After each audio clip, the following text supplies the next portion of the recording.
Ravi had always been the kind of man who worked quietly, never asking for more than his share.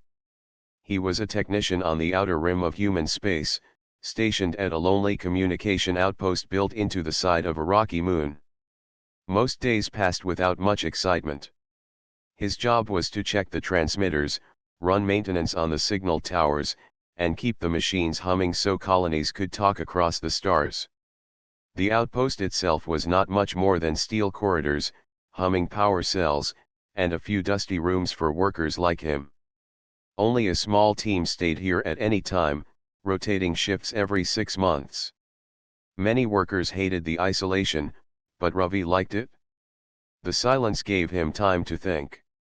That evening, as the pale sun dipped behind the mountains of the moon, he carried his worn toolkit to the east tower.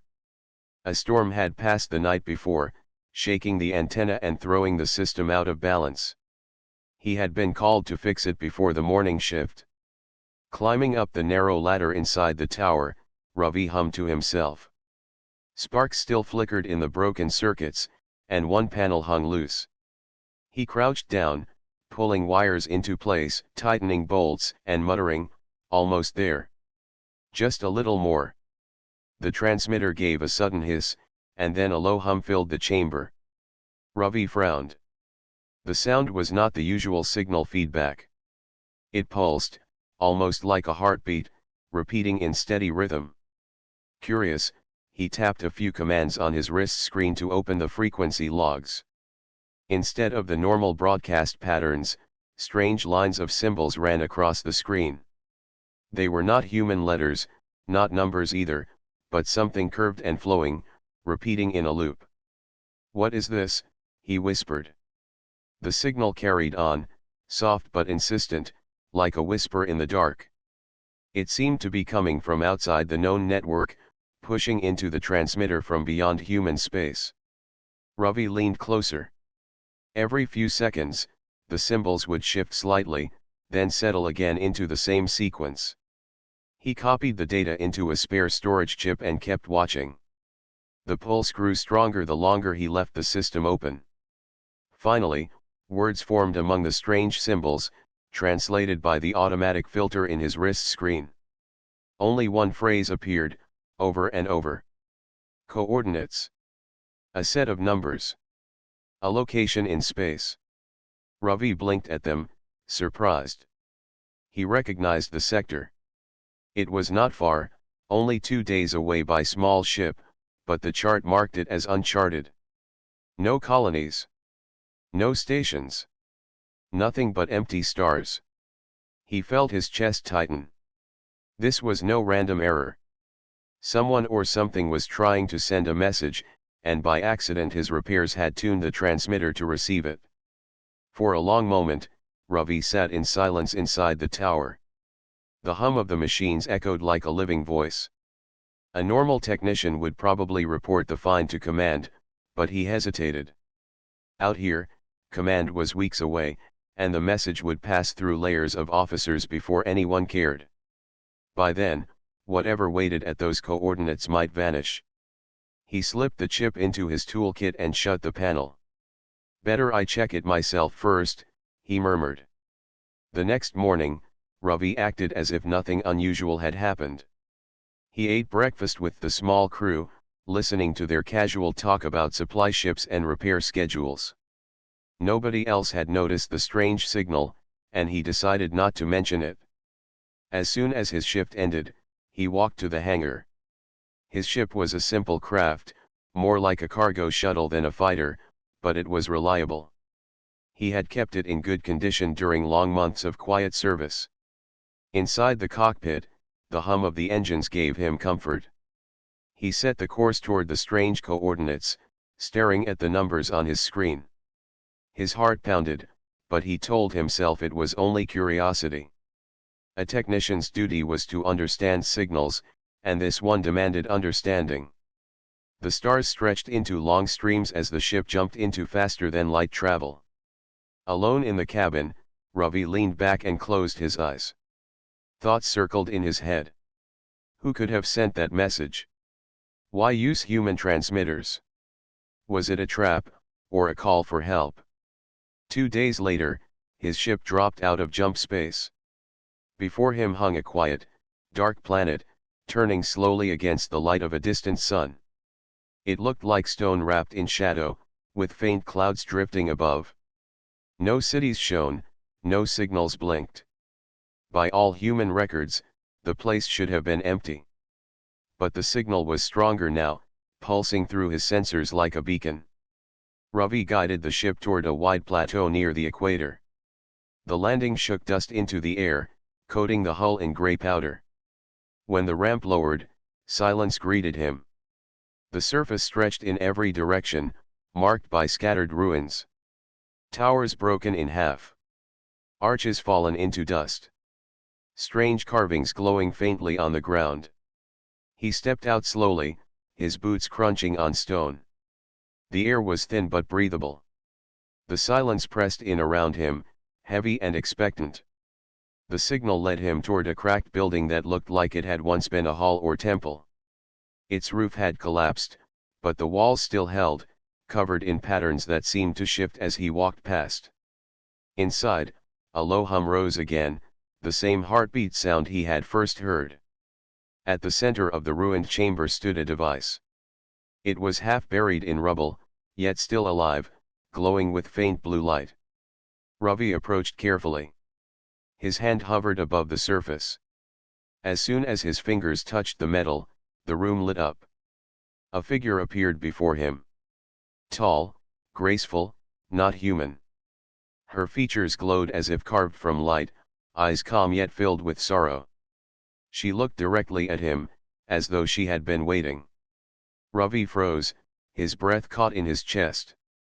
The figure opened her mouth, and though the words were not human, the translator in his wrist screen shaped them into sound. Ravi stood frozen in the ruined chamber, staring at the glowing figure before him. She was tall, her outline smooth like flowing water, her face calm yet touched with sorrow. Light shimmered around her form as if she was not truly there. The translator on his wrist shaped her first words into clear speech. "You found the signal." Ravi swallowed hard. His heart raced, but his curiosity was stronger than fear. He spoke in a low voice, not sure if she would even understand. "Yes. I was repairing a transmitter. The signal came through." "Who are you?" The figure tilted her head, as if studying him closely. Then she spoke again, her voice soft but steady. "My name is Myra. I was once alive, a daughter of this world. What you see now is a fragment of memory, a guide left behind when my people fell." Her words made Ravi step back slightly.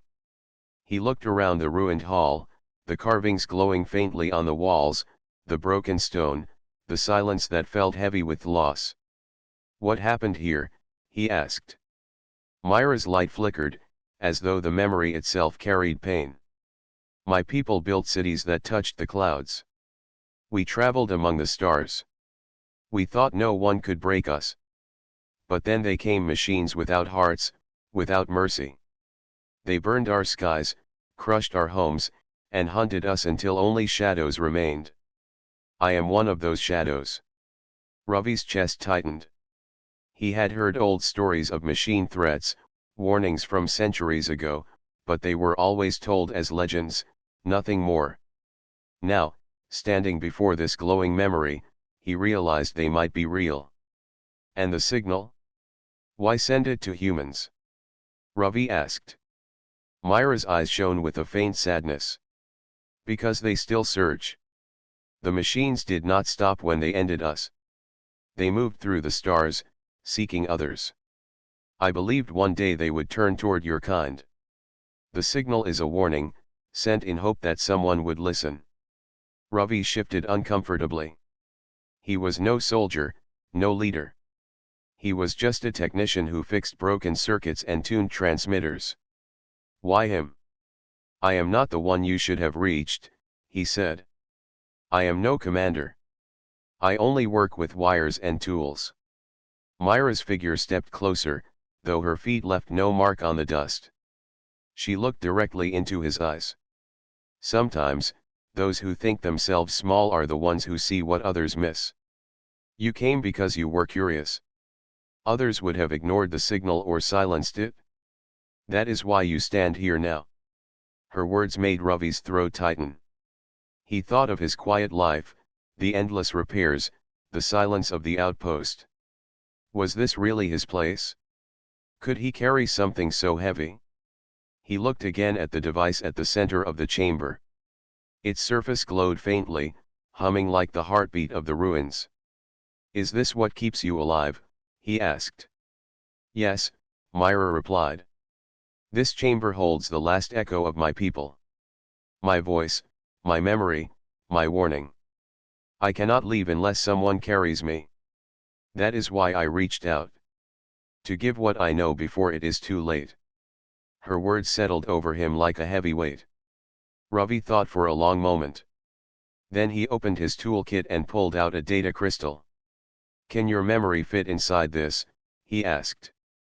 Myra's figure flickered with a faint light that almost looked like a smile. Yes. Place it against the core. Ravi stepped forward, his boots crunching softly on the stone floor. He pressed the crystal against the glowing device. For a moment nothing happened. Then light poured from the core into the crystal, lines of energy streaming like rivers of fire. The crystal pulsed once, twice, then dimmed. When Ravi pulled it back, the figure of Myra followed, smaller now, hovering faintly above the crystal like a flame. I am with you, she said softly. Ravi tucked the crystal safely inside his toolkit. He looked around the ruined hall one last time. Empty walls, broken stone, silent air. A whole people had once lived here, laughed here, dreamed here. Now all that remained was this echo. He turned and walked back through the ruins. Outside, the sky was dim with clouds, the ground littered with shattered towers. The silence pressed on him even more heavily now. He had the last voice of a dead world in his hands.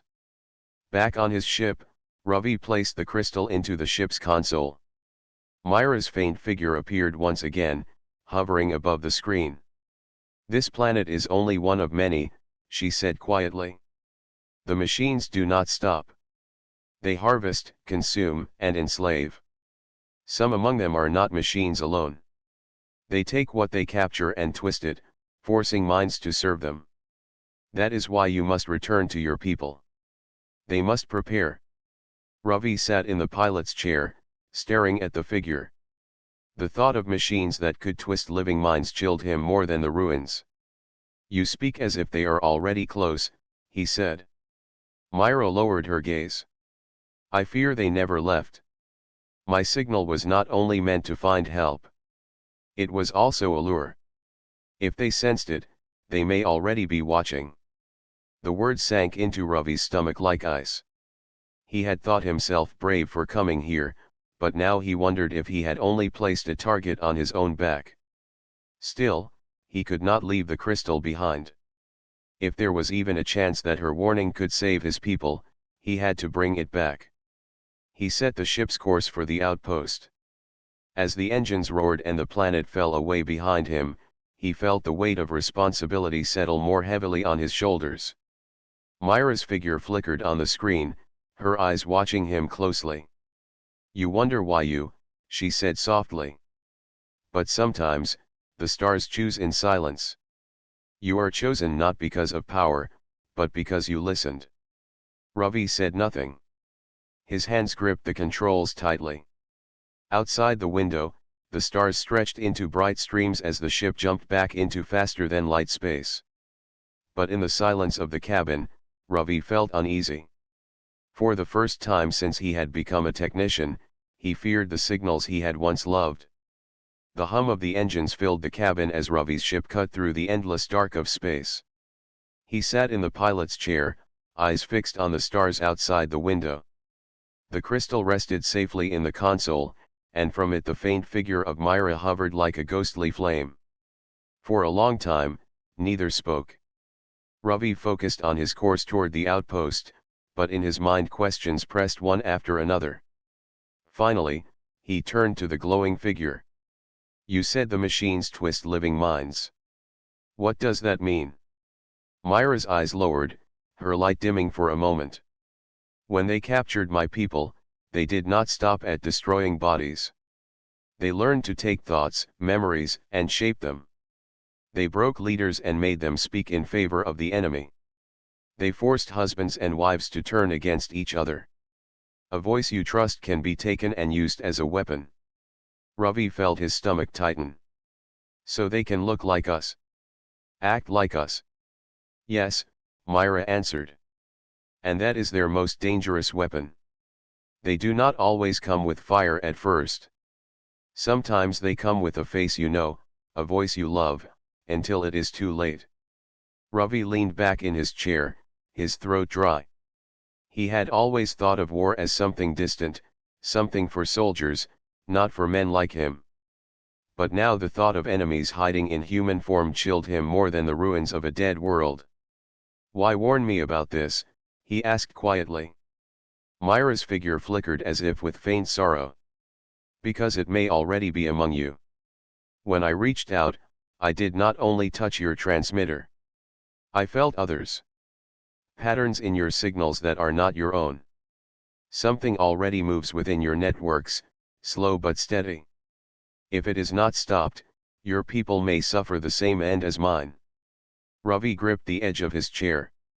He wanted to dismiss it, to tell himself she was mistaken. But deep inside, he knew the machines must have left traces. If they had destroyed a people as advanced as Myra's, they would not ignore a new rising race like humans. Hours later, his ship slid back into the hangar of the outpost. The metallic walls closed around him, familiar yet strangely cold after what he had seen. He powered down the engines and carried the toolkit with the crystal inside. The outpost felt different now. The quiet halls, once peaceful, seemed too silent. Every hum of machinery reminded him of Myra's warning. He passed fellow crew members in the corridor, nodding to them as usual, but a question echoed in his mind: what if one of them is not who they appear to be? In his quarters, Ravi placed the crystal on the table. Myra's faint figure appeared once again, her glowing form filling the small room. You must be careful, she said softly. If you reveal me to the wrong one, they may destroy me before you understand who they are. The enemy hides with patience. They will strike when trust is broken. Ravi rubbed his forehead. He had never imagined his simple life of repairs and signal checks would bring such a heavy choice. Now he carried a secret that could decide the future of his people. What should I do first? He asked. Myra looked at him with calm eyes. Watch. Listen. Patterns will reveal themselves. But do not wait too long. The signal that reached you may have reached others as well. If the machines heard, they may already be moving. The next day, Ravi went about his duties as usual. He climbed towers, adjusted panels, and checked frequencies. Yet his eyes searched for any sign, any slip in the faces of those around him. During a routine repair near the main console room, he noticed something unusual. One of the crew members, a woman named Lena, was staring at the signal screens long after her shift had ended. She tapped commands into the system quietly, her face pale. Ravi paused in the doorway, unsure whether to speak. Finally, he said, "Working late." Lena turned quickly, surprise flashing in her eyes. For a moment, she looked as if she had been caught stealing. Then she forced a small smile. "Just checking something. The signals have been strange lately. Have you noticed?" Ravi's heart jumped. He kept his voice calm. "Strange how?" She hesitated, then pointed at the screen. "There are pulses that do not belong. Short, hidden between normal messages. At first I thought it was interference, but the pattern is too precise. Almost like a voice behind the voice." Ravi's hands tightened on his toolkit. Myra's warning echoed in his head. Patterns in your signals that are not your own. He stepped closer to the screen.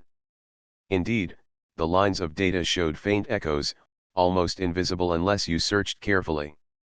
"Do you know what it means?" he asked. Lena shook her head. "I don't know. But it feels wrong." For a moment, Ravi considered showing her the crystal, revealing Myra's warning.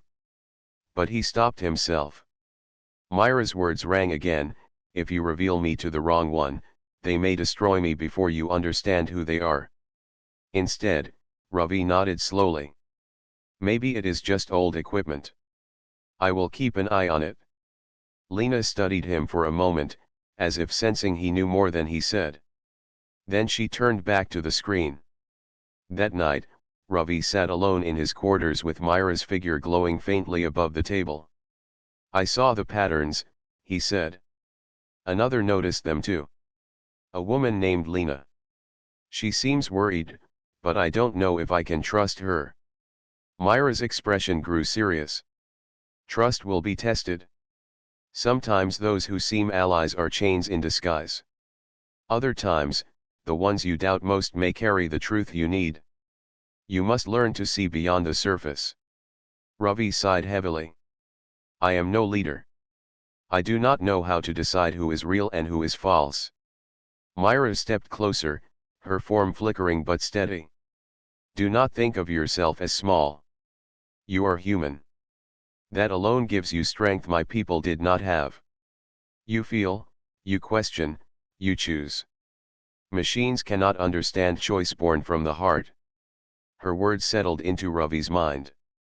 For the first time, he felt a small spark of resolve. He did not have to be a soldier or a commander. He only had to keep listening, keep seeing, and when the time came, choose with his heart. Later, as he lay on his bed staring at the ceiling, Ravi could not sleep. The hum of the outpost sounded too much like the hum of the ruins.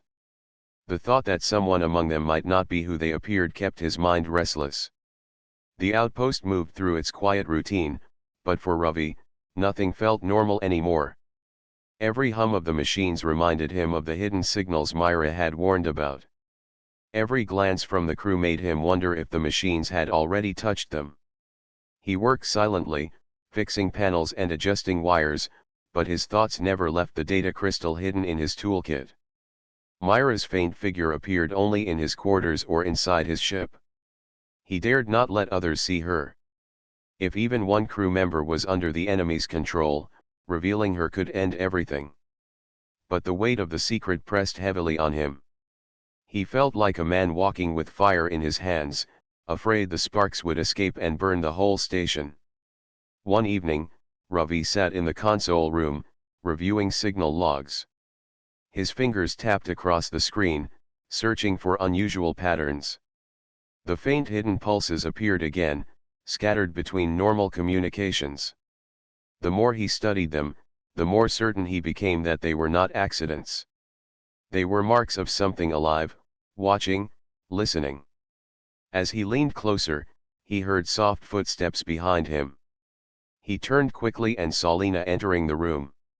She carried a small case under her arm, her face tense. Still looking at the signals, she asked quietly. Ravi gave a short nod. "They are not normal. You know that too." Lena set her case on the desk.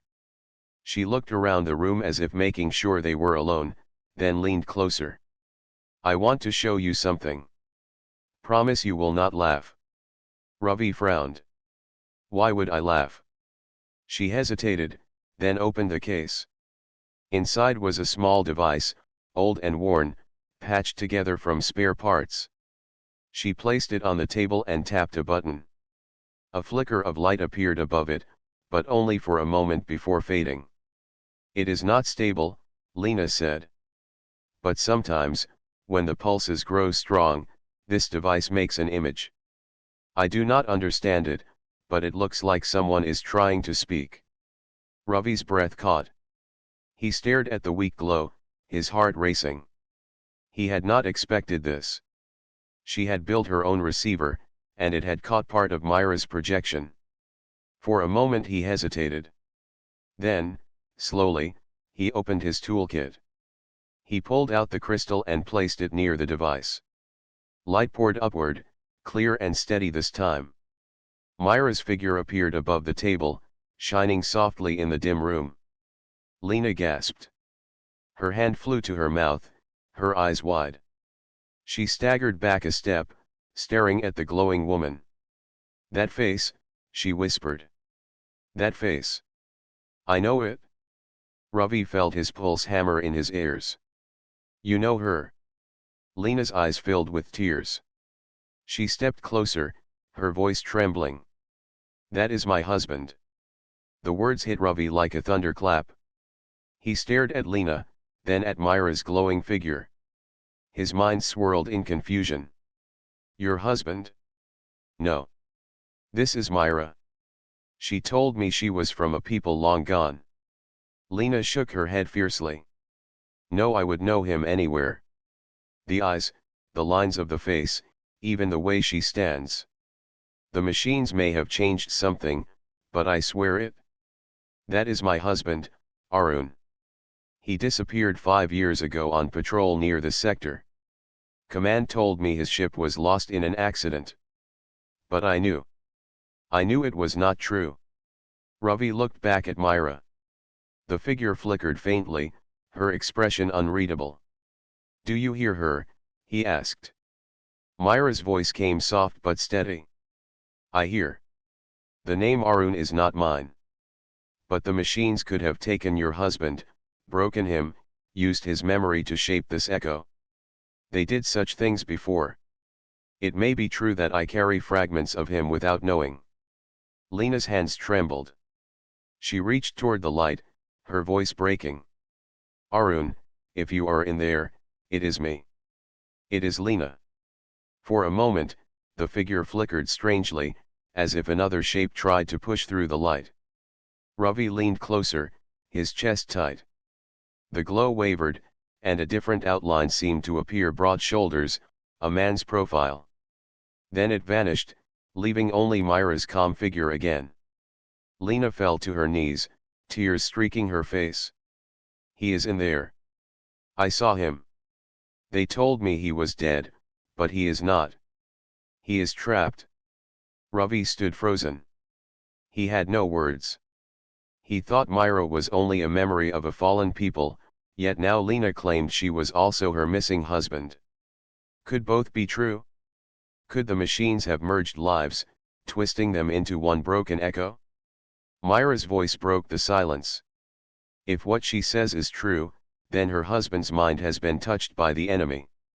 He may not be gone, but he is no longer whole.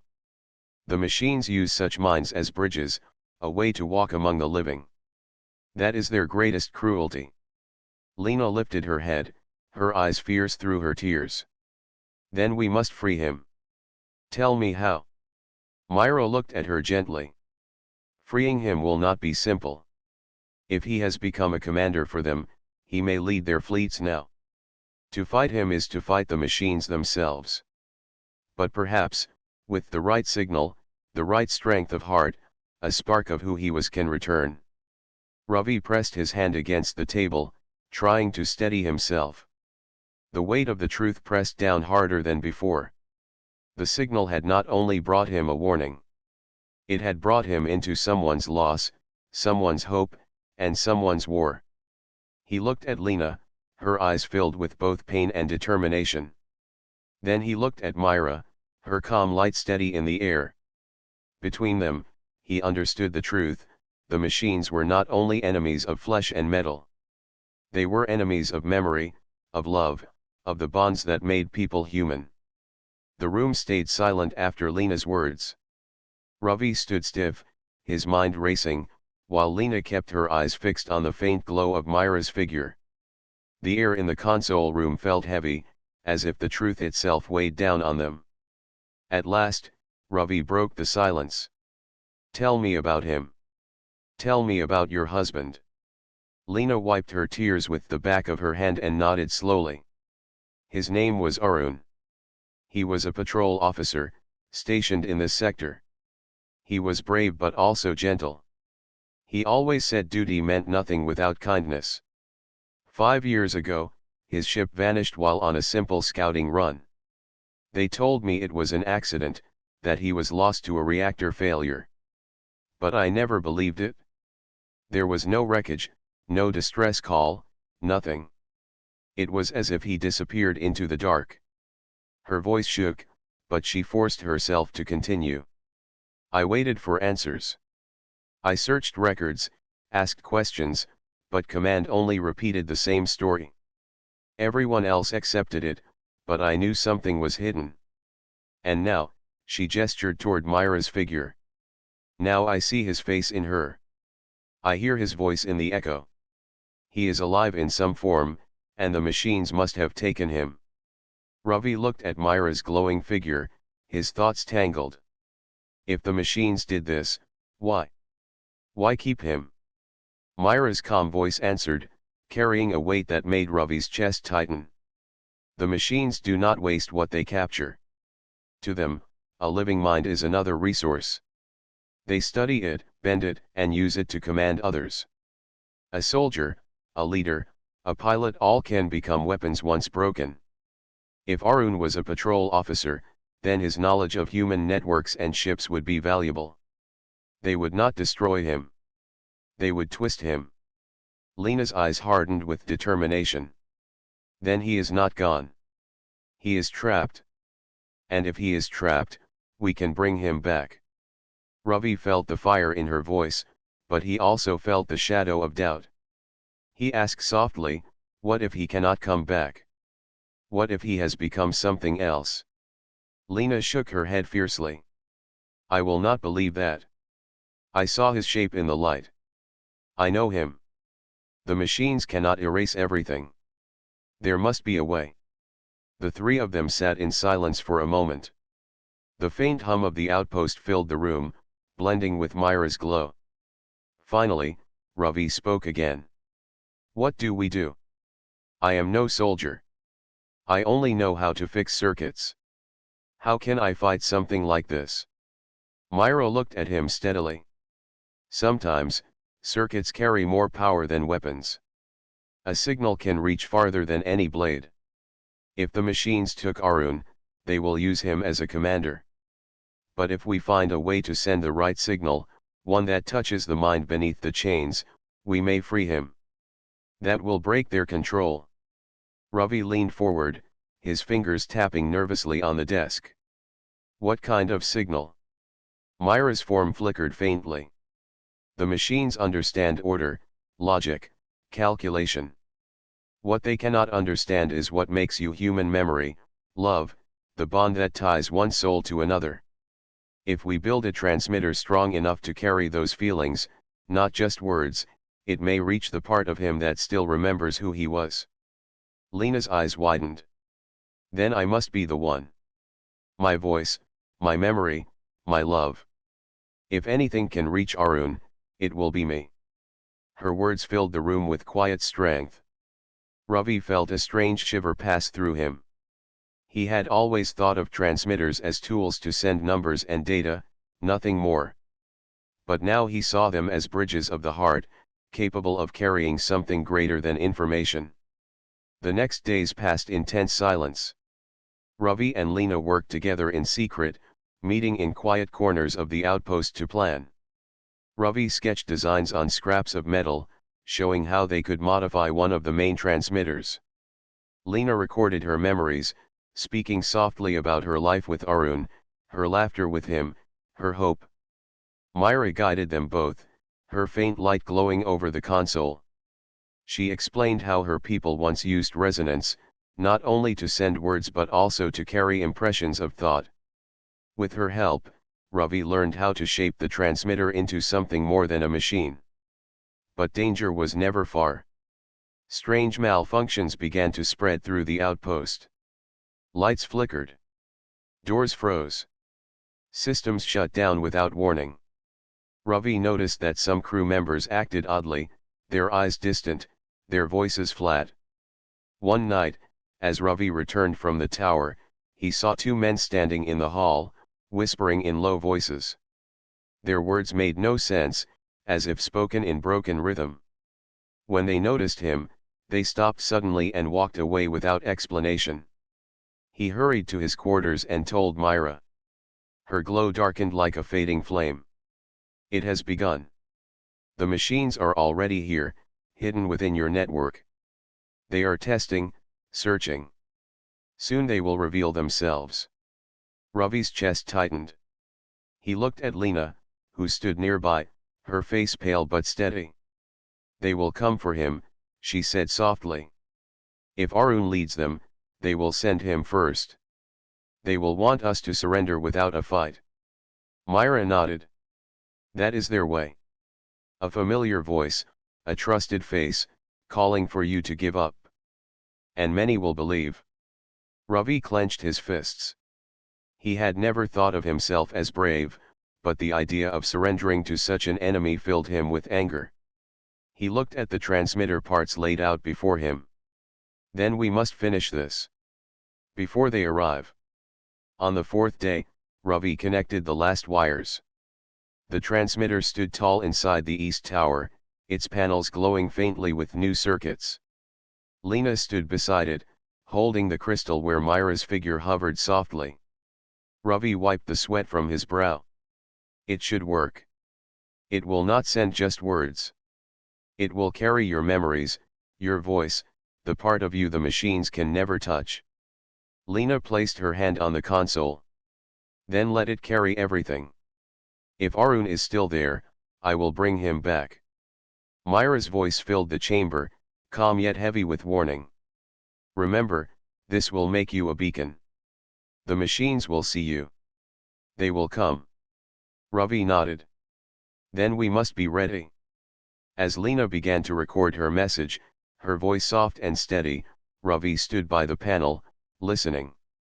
She spoke of their first meeting, their laughter under the stars, the promises they made, the love that never faded. Her words filled the tower like light, carrying warmth even through cold metal. Ravi glanced at Myra's figure. For the first time, he saw her faint smile. You see now, she said quietly. Humanity's strength is not in weapons, but in the heart.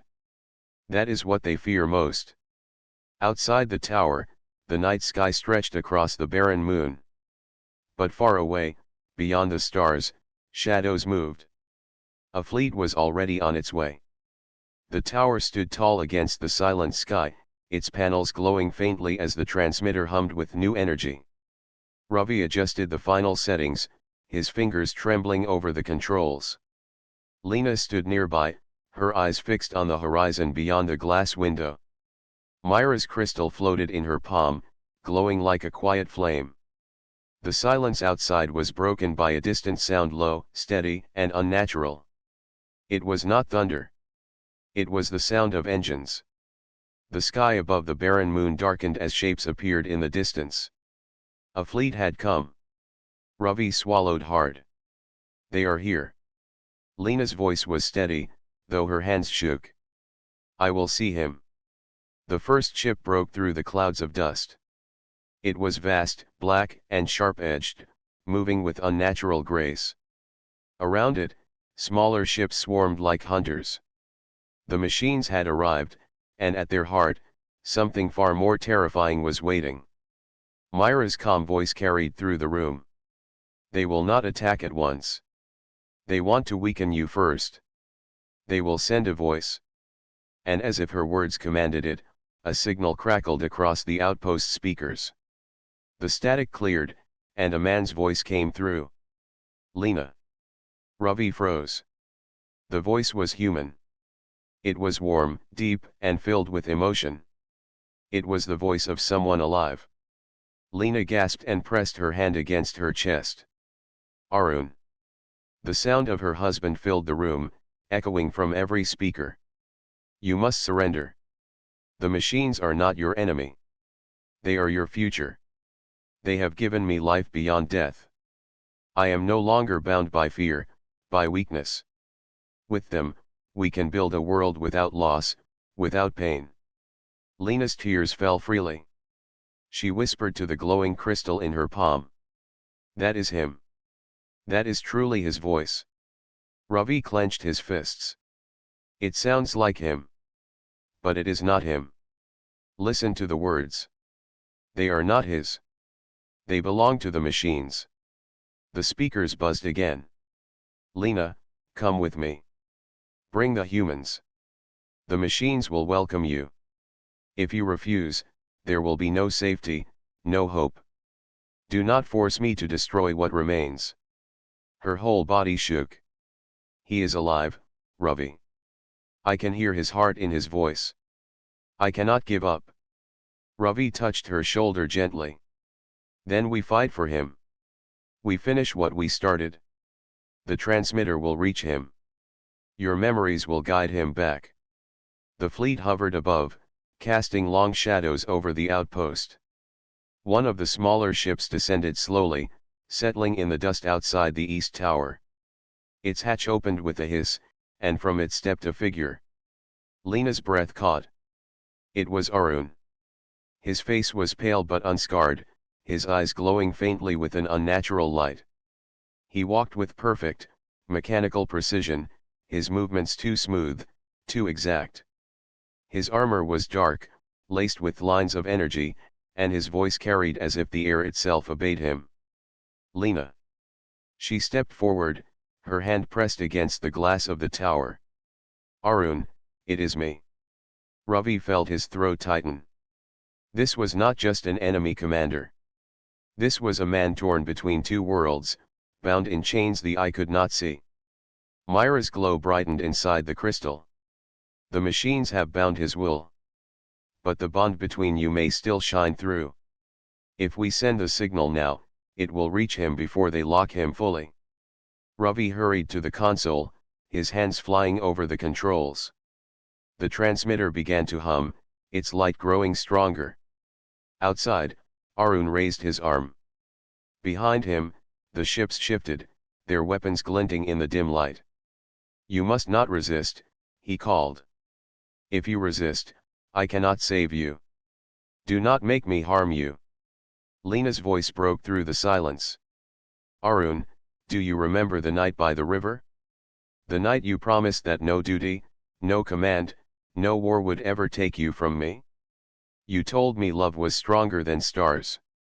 Do you remember? Arun's steps faltered. For the briefest moment, his head lowered, his glowing eyes dimming. Ravi's heart raced. It's working. He pressed the final switch. The transmitter pulsed with energy, sending waves of sound and light through the air. Lena's recorded memories filled the signal, her laughter, her promises, her love. It was not only sound. It was the shape of her feelings, carried through the circuit, touching the unseen chains that bound Arun. Outside, Arun staggered. He pressed his hands to his head as if something deep inside fought to break free. His voice cracked, no longer smooth and perfect. Lena. I remember, but then a deeper, harsher tone burst from his throat. No. You belong to us. His body twisted, glowing lines across his armor flaring with violent light. The ships above began to stir, their weapons charging. Myra's voice rang with urgency. You must not stop. His true self is fighting, but the machines are strong. The signal must continue. Do not falter. Ravi shouted above the hum of the tower. Lena, keep speaking. Reach him. Her hands trembled, but her voice rose, filled with strength. Arun, come back to me. You are not theirs. You are mine, and I am yours. No machine can erase what we are. You are not a weapon. You are my husband. You are human. The light in Arun's eyes flickered wildly. He dropped to his knees in the dust, his voice torn between two forces. Lena. I am yours. Then the harsher tone returned. No. He is ours. The ground shook as the fleet moved closer. Ravi adjusted the transmitter, pouring more power into the signal. Sparks flew from the console, and the tower shuddered under the strain. He ignored the heat against his hands, ignored the warning alarms. Hold on, Arun. Hold on. Arun screamed, his voice splitting into two, one filled with love, the other filled with cold command. His body convulsed as if torn apart by invisible chains. And then, for one brief moment, his eyes cleared. He looked up at the tower, directly at Lena. "I remember." Tears streamed down her face. "Then come back to me." But before he could rise, the ships above fired a warning blast, shaking the ground around the tower. Dust and smoke filled the air. The machines were losing their grip, and they would not allow it. Myra's glow brightened, sharp and steady. The choice is his. The bond is strong, but he must decide. And if he decides for you, the machines will turn all their fury upon us. The east tower trembled under the low hum of the transmitter. Sparks danced across the control panels as Ravi kept his hands on the console, pouring every ounce of energy into the signal. Lena's voice rose above the noise, filled with emotion, memories, and love. Outside, the machine's fleet hovered, their black ships blocking the stars. Weapons glinted like cold fire. But the machines had not yet fired. They waited, sensing the struggle within Arun, their commander and captive. Arun knelt on the dust, his glowing eyes flickering violently. One moment, he seemed human, remembering his love for Lena, his life before the machines. The next, the dark command of the machines returned, making him rise like a weapon shaped from flesh. Ravi glanced at Myra, her figure bright above the crystal. "He is struggling," she said softly. "The bond is strong. His memories are breaking through, but they are close to reclaiming him fully. Do not stop." Lena's hands shook, but her voice was unwavering. "Arun, remember the river. Remember our first night under the stars. Remember who you are. You are not theirs. You are mine. Come back to me. You are human, and we are together." Arun's glowing form convulsed as the words reached deep into his mind. For a moment, the machine's control faltered. He fell to his knees again, clutching his head. Then a roar filled the air, a sound neither human nor machine, and the ships above fired a warning blast, shaking the ground around the tower. Ravi steadied himself, his teeth clenched. "Keep going, Lena.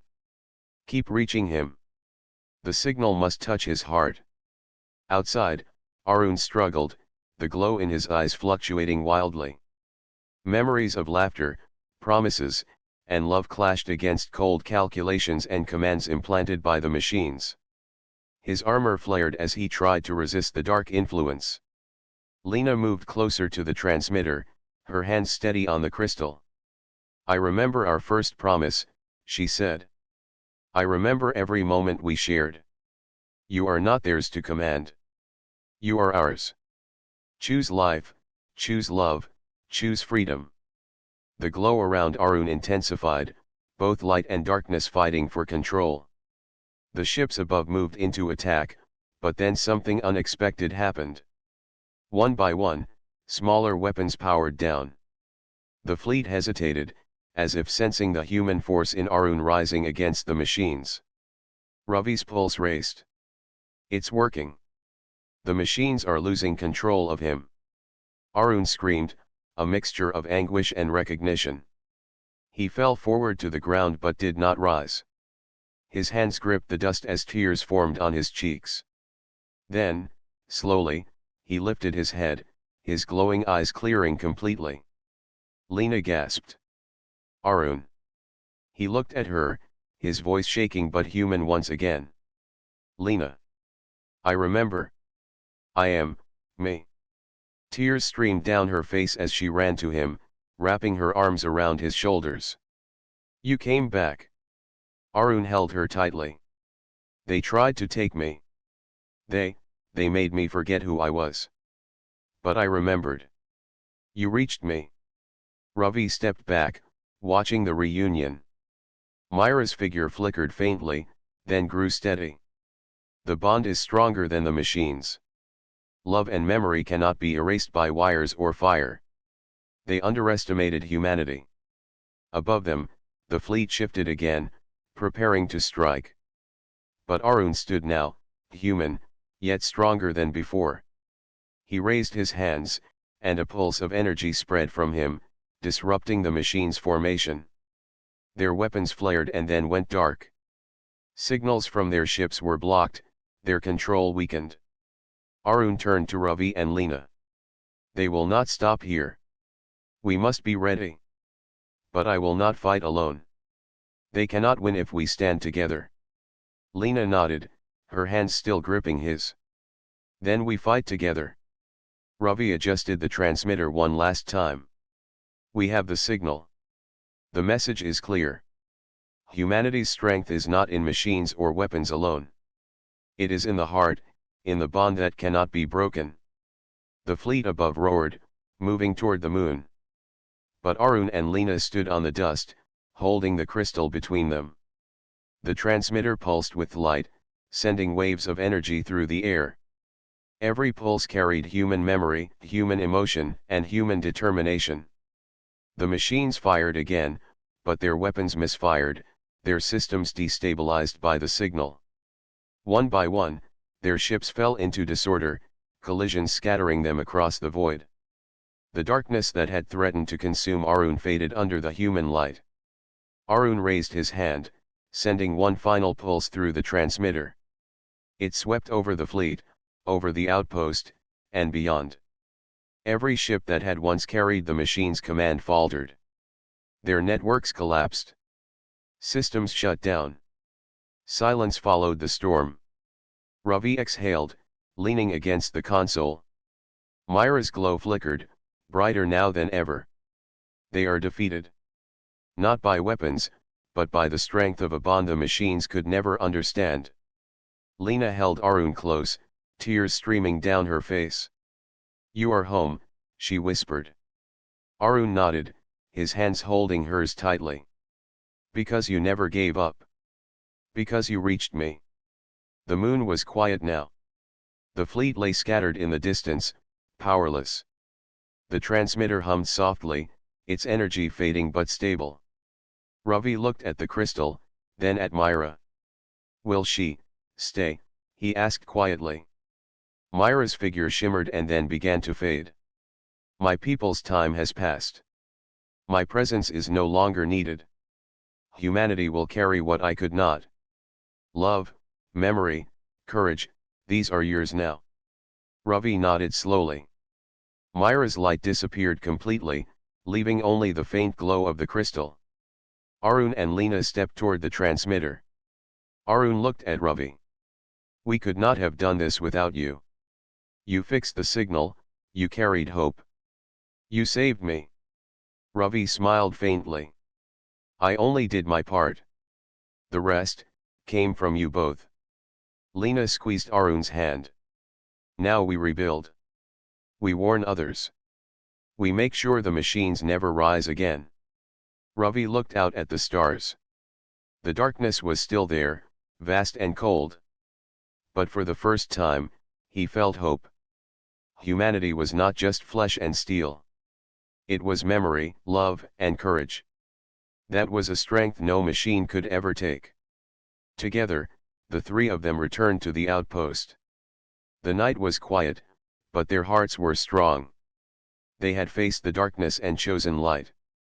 And the stars would remember the day humanity's bond overcame the cold shadow of the machines.